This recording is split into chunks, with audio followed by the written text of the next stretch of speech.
क्या आपने कभी गौर किया है कि कुछ घरों में बीमारियां जैसे रुकने का नाम ही नहीं लेती।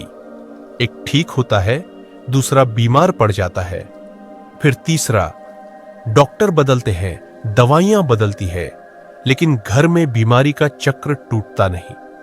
क्या यह सिर्फ इत्तेफाक है या फिर घर भी किसी रहस्य को छुपाए बैठा है? आज हम उस सच्चाई को खोलेंगे जिसे विज्ञान समझता है, मनोविज्ञान महसूस करता है और अध्यात्म सदियों से चेतावनी देता आया है।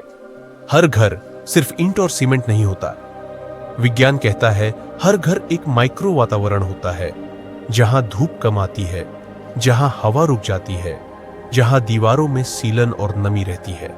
वहां अदृश्य बैक्टीरिया, फंगस और टॉक्सिन्स धीरे धीरे पनपने लगते हैं। लेकिन हैरानी की बात यह है, कई घरों में सब कुछ ठीक होने के बावजूद लोग फिर भी बार बार बीमार पड़ते हैं, क्योंकि अब विज्ञान भी मानने लगा है कि सिर्फ हवा और पानी ही नहीं, घर का कंपन भी शरीर को प्रभावित करता है। लगातार भारी माहौल में रहने से दिमाग को सही ऑक्सीजन नहीं मिलती, नींद बिगड़ती है, हार्मोन असंतुलित होते हैं और इम्यून सिस्टम धीरे धीरे कमजोर पड़ जाता है।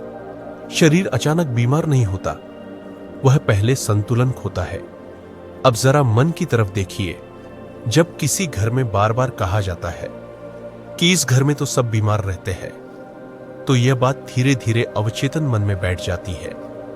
दिमाग उस घर को असुरक्षित जगह मान लेता है और फिर मन हमेशा सतर्क रहता है, डरा हुआ, चिंतित। जब दिमाग को आराम नहीं मिलता, तो शरीर बीमारी के जरिए रुकने का संकेत देता है। कई बार बीमारी कमजोरी नहीं होती, वह शरीर की मजबूरी होती है। अब आते हैं उस सच पर जिससे लोग अक्सर डरते हैं। अध्यात्म कहता है हर जगह ऊर्जा को संचित करती है। जहां लंबे समय तक दुख रहा हो, डर रहा हो, झगड़े हुए हो, रोना जमा हुआ हो, वहां की दीवारें भी उस ऊर्जा को पकड़ लेती है। इसीलिए कुछ घरों में घुसते ही मन भारी हो जाता है, बेचैनी बढ़ जाती है और बिना कारण थकान महसूस होती है। कुछ घर ऊर्जा देते हैं और कुछ घर ऊर्जा खींचते हैं। जब घर में पुराना कबाड़, टूटे सामान और बंद कोने भर जाते हैं, तो ऊर्जा बहने के बजाय रुक जाती है और रुकी हुई ऊर्जा धीरे धीरे बीमारी को आकर्षित करती है।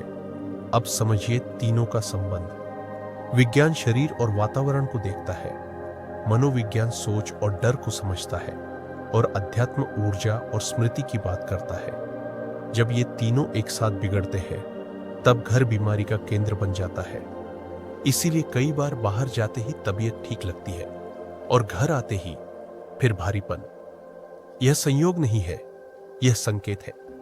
घर को बदलने के लिए तोड़फोड़ जरूरी नहीं, ऊर्जा को जगाना जरूरी है। सुबह की धूप घर में आने दे, हवा को चलने दे, नकारात्मक शब्दों को धीरे धीरे बाहर करे। याद रखिए, बीमारी शरीर में अचानक नहीं आती। पहले वह वातावरण में जन्म लेती है, फिर मन में उतरती है और अंत में शरीर में दिखाई देती है। अगर यह बात आपको आपके घर से जुड़ी लगी हो, तो संभव है आपका घर आपसे कुछ कहना चाहता हो। उसे ध्यान से सुनिए।